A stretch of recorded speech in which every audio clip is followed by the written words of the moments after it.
Monsieur Mendo, vous avez expliqué être venu en Chine pour étudier et acquérir le plus d'expérience possible, une expérience qui, vous l'espérez, vous permettra ensuite d'aider votre propre pays. En février dernier, vous êtes retourné au Cameroun et vous avez partagé vos expériences avec de jeunes étudiants camerounais. D'après vous, quelles idées du développement des régions rurales en Chine pourrait être appliquée efficacement afin de participer au développement du Cameroun? Je pense que la politique d'assistance par jumelage, c'est quelque chose qui résonne beaucoup avec le cas ou la situation africaine. Parce que d'un point de vue de synchronisation avec aussi ce que préconise le panafricanisme.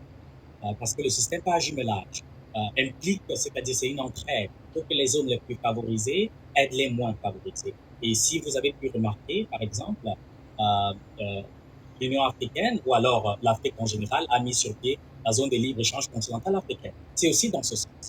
Pour pouvoir équilibrer ou alors le développement ou alors pour pouvoir répondre et échanger les ressources. Donc je pense que la politique d'assistance par jumelage, donc d'un point de vue national que d'un point de vue international, c'est quelque chose qui sied beaucoup à l'Afrique. Mais en plus concret, j'ai fait la province du Hunan et je me suis déplacé dans la province du Hunan cette année, il y a 2 mois. C'était beaucoup plus pour m'enquérir des pratiques concrètes. Je me suis rendu, par exemple, dans l'université agricole de Hunan, parce que je me suis rendu compte que la culture du riz, par exemple, était de prédilection en Afrique.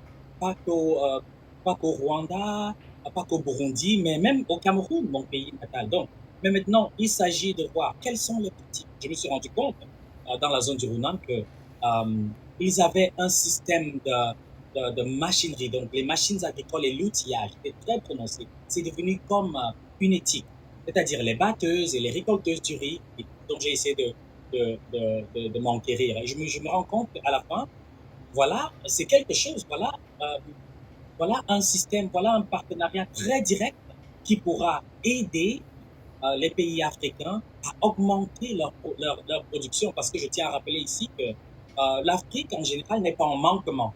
Ce dont nous avons besoin, c'est de la technologie. Ce dont nous avons besoin, c'est d'améliorer la productivité euh, pour pouvoir procurer aux populations des ressources nécessaires pour les besoins quotidiens. Donc, j'ai vu ces machineries, c'était à l'école de génie mécanique et électrique de l'Université agricole de Hunan. J'ai vu, c'était très, voilà. Par exemple, leur modèle d'agriculture, leur modèle de culture du riz, c'est quelque chose que les pays comme le Cameroun, les pays comme le Burundi peuvent bien exploiter. Parce qu'il y a un certain Yuan Lomping, il s'est rendu, par exemple, au Burundi. Je crois que les Burundais ont une très grande appréciation de ce monsieur et à son âme. Voilà. Donc, cette éthique, cette culture du riz, je pense que c'est quelque chose qui pourrait aussi être transposé en Afrique. Mais aussi, en ricochet, je tiens aussi à mentionner que, par exemple, vous avez les avocats du Kenya qui sont déjà disponibles au public chinois, c'est-à-dire les produits agricoles africains sont déjà mis à la disposition des consommateurs chinois.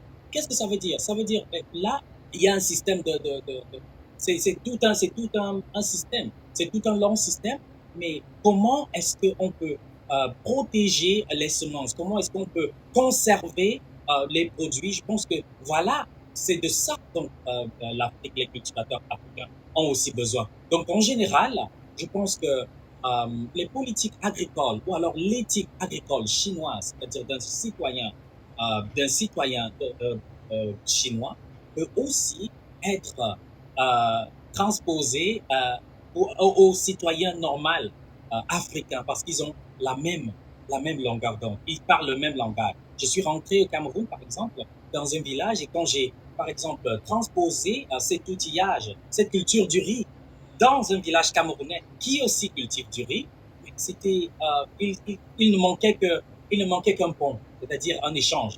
Par exemple, avoir des villageois camerounais venir expérimenter la culture du riz en Chine.